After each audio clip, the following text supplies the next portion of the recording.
Hello मित्रों, स्वागत है आपका अपने फेवरेट चैनल पर।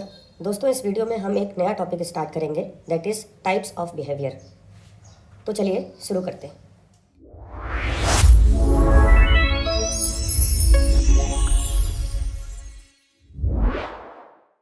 एनिमल बिहेवियर को मेनली दो कैटेगरीज में डिवाइड किया जाता है, इन्नेट बिहेवियर और लर्नड बिहेवियर। सबसे पहले देखते हैं इन्नेट बिहेवियर। इन्नेट बिहेवियर को हम इनहेरिटेड या इनबॉर्न बिहेवियर कहते हैं, क्योंकि ये बिहेवियर किसी भी एनिमल में जन्मजात होता है, मतलब प्रेजेंट होता है since the time of birth. इसके लिए किसी भी तरह की लर्निंग या एक्सपीरियंस की ज़रूरत नहीं होती है। एग्जाम्पल के लिए, एक छोटे से बच्चे का रोना या बर्ड्स का नेस्ट बनाना, ये उन्हें कोई सिखाता नहीं है, ये उनके अंदर नेचुरल होता है, जन्म से ही पाया जाता है। दूसरा है लर्न बिहेवियर। इसको हम एक्वायर्ड बिहेवियर भी कहते हैं, क्योंकि ये हम लाइफ में एक्वायर करते हैं। ये बर्थ के टाइम से नहीं होता है, ये वो बिहेवियर है जो बर्थ के बाद सीखा जाता है, लर्नड आफ्टर द बर्थ। इसके लिए लर्निंग और एक्सपीरियंस बहुत ज़रूरी है। बिना प्रैक्टिस या एक्सपीरियंस या लर्निंग के ये नहीं आता। एग्जाम्पल के लिए, जैसे साइकिल चलाना, स्विमिंग करना, किसी लैंग्वेज को सीखना, ये हम सब धीरे धीरे सीखते हैं, मतलब अपनी लाइफ में एक्वायर करते हैं। इस नाते इसको हम एक्वायर्ड बिहेवियर कहते हैं। तो चलो इन्नेट बिहेवियर को थोड़ा डिटेल से समझते हैं। इन्नेट बिहेवियर इनबॉर्न बिहेवियर होता है। इसका सबसे इंपॉर्टेंट फीचर है, ये प्रेजेंट होता है since the time of birth. कोई ऑर्गेनिज्म या एनिमल पैदा होते ही ये बिहेवियर दिखाना शुरू कर देता है। लर्निंग और एक्सपीरियंस नॉट रिक्वायर्ड। इस बिहेवियर को परफॉर्म करने के लिए ऑर्गेनिज्म को किसी भी स्कूल या ट्रेनिंग की ज़रूरत नहीं होती, ये ऑटोमेटिक शुरू हो जाता है। अब आते हैं एग्जाम्पल पर। जैसे टैक्सिस बिहेवियर, ये डायरेक्शनल मूवमेंट होता है। काइनेसिस बिहेवियर, ये रैंडम नॉन डायरेक्शनल मूवमेंट होता है। इरेटिबिलिटी, ये बेसिक सेंसिटिविटी है इन्वायरमेंट के लिए। Reflexes, automatic response to stimulus, जैसे अगर गलती से हमारा हाथ गर्म ऑब्जेक्ट पर टच कर जाता है तो बिना सोचे समझे हम अपने हाथ को वहाँ से खींच लेते हैं। अगला है इंस्टिंक्ट। इसे FAP यानी फिक्स्ड एक्शन पैटर्न्स भी कहा जाता है। ये वो कॉम्प्लेक्स बिहेवियर है जो कोई एनिमल बिना सीखे परफॉर्म करता है, जैसे बर्ड्स का नेस्ट बनाना, स्पाइडर का वेब बनाना, एट्सेट्रा। तो सिंपल शब्द में देखें तो इन्नेट बिहेवियर वो है जो हमारे जीन या DNA में प्रोग्राम्ड होता है, हमें सीखना नहीं पड़ता। अब इन्नेट बिहेवियर के कुछ एग्जाम्पल्स को समझते हैं। पहला एग्जाम्पल है टैक्सिस बिहेवियर। स्क्रीन पर देखिए, सबसे पहला पॉइंट लिखा है, it is simplest type of innate behaviour.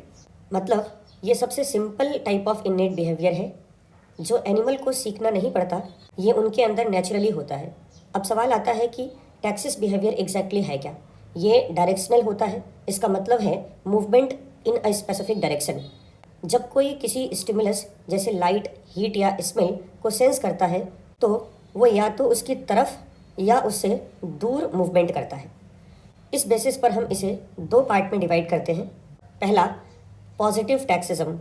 अगर एनिमल स्टिमुलस के पास जा रहा है तो उसको हम पॉजिटिव टैक्सिज्म कहते हैं। और दूसरा है नेगेटिव टैक्सिज्म। अगर कोई एनिमल स्टिमुलस से दूर जा रहा है तो इस प्रकार के टैक्सिस बिहेवियर को हम नेगेटिव टैक्सिज्म कहते हैं। अब कुछ एग्जाम्पल से समझते हैं, जैसे फोटोट्रोपिज्म, थर्मोट्रोपिज्म, कीमोट्रोपिज्म, थिग्मोट्रोपिज्म। इन सभी शब्दों को समझने के लिए इनको तोड़ के समझा जाए तो समझ में आएगा। जैसे फोटोट्रोपिज्म में लिखा है photo plus tropism. Photo means light.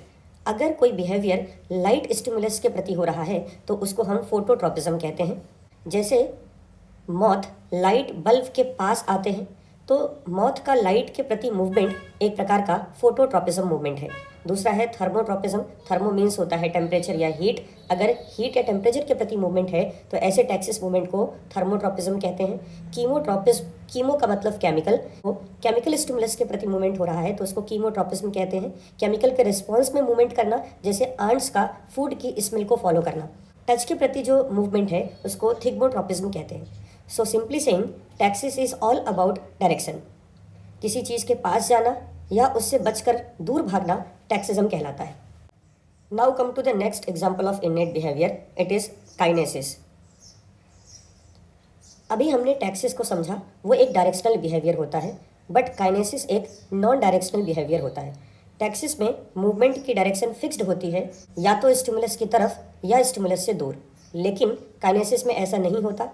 यहाँ लिखा है response of animal but not in a fixed way. मतलब कोई एनिमल स्टिमुलस को सेंस करके रिस्पॉन्स तो करता है, बट उस रिस्पॉन्स का कोई स्पेसिफिक डायरेक्शन नहीं होता। वो केवल स्टिमुलस को फील करके रैंडम मूवमेंट शुरू कर देता है। काइनेसिस बिहेवियर को समझने के लिए इसको दो पार्ट में डिवाइड करते हैं, क्लिनोकाइनेसिस एंड ऑर्थोकाइनेसिस। सबसे पहले देखते हैं क्लिनोकाइनेसिस। यहाँ एक कीवर्ड आता है डायरेक्शन। जब स्टिमुलस जैसे लाइट या ह्यूमिडिटी इंक्रीज या डिक्रीज होता है तो एनिमल अपनी बॉडी की डायरेक्शन बार बार बदलता है, टर्न लेता है। वो तब तक टर्न लेता रहेगा जब तक कि उसे सही इन्वायरमेंट ना मिल जाए। While if we are talking about orthokinesis, यहाँ कीवर्ड होता है स्पीड। इसमें एनिमल डायरेक्शन चेंज करने के बजाय अपनी स्पीड चेंज करता है। अगर माहौल अनकंफर्टेबल है तो वो तेज़ यानी फास्ट भागेगा, और जैसे ही सिचुएशन कंफर्टेबल हो जाती है वो स्लो हो जाता है। सिंपल शब्दों में बोलें तो अगर रिस्पॉन्स की डायरेक्शन बदल रही है तो वो क्लाइनोकाइनेसिस है, और अगर रिस्पॉन्स की स्पीड चेंज हो रही है तो वो ऑर्थोकाइनेसिस है।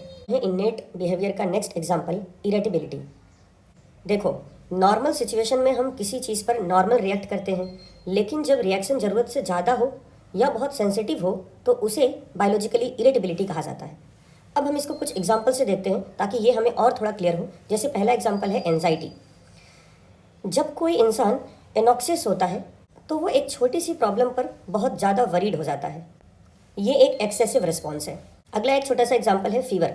बायोलॉजिकली जब हमारी बॉडी किसी इन्फेक्शन यानी स्टिमुलस से लड़ती है तो बॉडी का टेम्परेचर बढ़ जाता है। ये बॉडी का इरिटेशन या रिस्पॉन्स शो करने का तरीका है। एक और एग्जांपल है एल्कोहलिक। जो लोग अल्कोहल कंज्यूम करते हैं उनका नर्वस सिस्टम सेंसिटिव हो जाता है और वो छोटी छोटी बातों पर जल्दी जल्दी रिएक्ट करना शुरू कर देते हैं। जैसे एक और एग्जांपल लें, repeated queries for the same question. ये लास्ट वाला एग्जांपल तो हम सभी ने अपनी रियल लाइफ में बहुत फेस किया है। जैसे अगर आपसे कोई सेम क्वेश्चन बार बार पूछता है तो आपको गुस्सा आता है ना, वो इरिटेशन भी एक इन्नेट रिस्पॉन्स है, क्योंकि दिमाग सेम स्टिमुलस को बार बार प्रोसेस नहीं करना चाहता। तो याद रखो, इरिटेबिलिटी सिर्फ गुस्सा होना नहीं है, ये बायोलॉजी में किसी भी स्टिमुलस के प्रति हाइटेंड या एक्सेसिव रिएक्शन होता है। इन्नेट बिहेवियर का अगला और सबसे इंपॉर्टेंट एग्जांपल है रिफ्लेक्सेस यानी ऑटोमेटिक रिस्पॉन्स टू स्टिमुलस। आप सबने फील किया होगा जैसे हमारा हाथ अगर किसी हॉट ऑब्जेक्ट पे टच कर जाता है तो हम लोग बिना सोचे समझे अपने हाथ को वहाँ से खींच लेते हैं, या अगर हमारे सामने कोई टेस्टी फूड रखा है तो हमारे मुंह में पानी यानी सलाइवेशन शुरू हो जाता है। यही रिफ्लेक्स है जो खुद से बिना सोचे समझे हो जाता है। Means it is a rapid automatic response to stimulus without conscious thought. इसका सिंपल मतलब है कि एक्शन इतना फास्ट होता है कि हमारे ब्रेन को सोचने समझने का टाइम ही नहीं मिलता, बॉडी अपने आप रिएक्ट कर देता है। तो भाई, हमारे मन में एक सवाल आना स्वाभाविक है कि इसका पर्पस क्या है, ये होता क्यों है। स्लाइड के सेकंड पॉइंट में लिखा है found in all species because it is essential for survival. सोचिए, अगर आप गलती से किसी गर्म चीज़ या हॉट ऑब्जेक्ट को छू लेते हैं तो क्या आप सोचते हैं कि हाथ हटाऊं या नहीं? आप तुरंत हाथ खींच लेते हैं। यही तो रिफ्लेक्स है जो हमें प्रोटेक्ट करता है। अब समझते हैं कि ये काम कैसे करता है। बॉडी के कौन से स्ट्रक्चर इस प्रोसेस में इन्वॉल्व होते हैं। यहाँ एक इम्पॉर्टेंट टर्म आता है रिफ्लेक्स आर्क।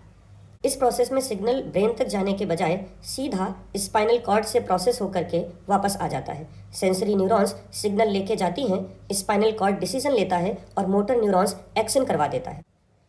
रिफ्लेक्स आर्क और उसके कंपोनेंट्स को समझने के लिए स्क्रीन के डायग्राम को देखिए।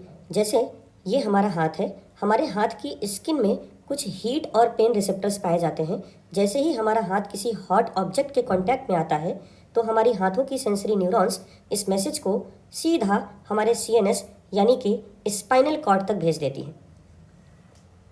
और स्पाइनल कॉर्ड के अंदर इंटीग्रेटिंग सेंटर होता है जहाँ पे बहुत सारी इंटर न्यूरॉन्स, जिन्हें हम इंटरकनेक्टिंग, इंटरनुंसियल या रिले न्यूरॉन्स भी कहते हैं, वहाँ से कुछ मोटर मैसेज जनरेट होता है जिसको मोटर न्यूरॉन्स हमारे हाथों की मसल्स तक लेकर के आती हैं।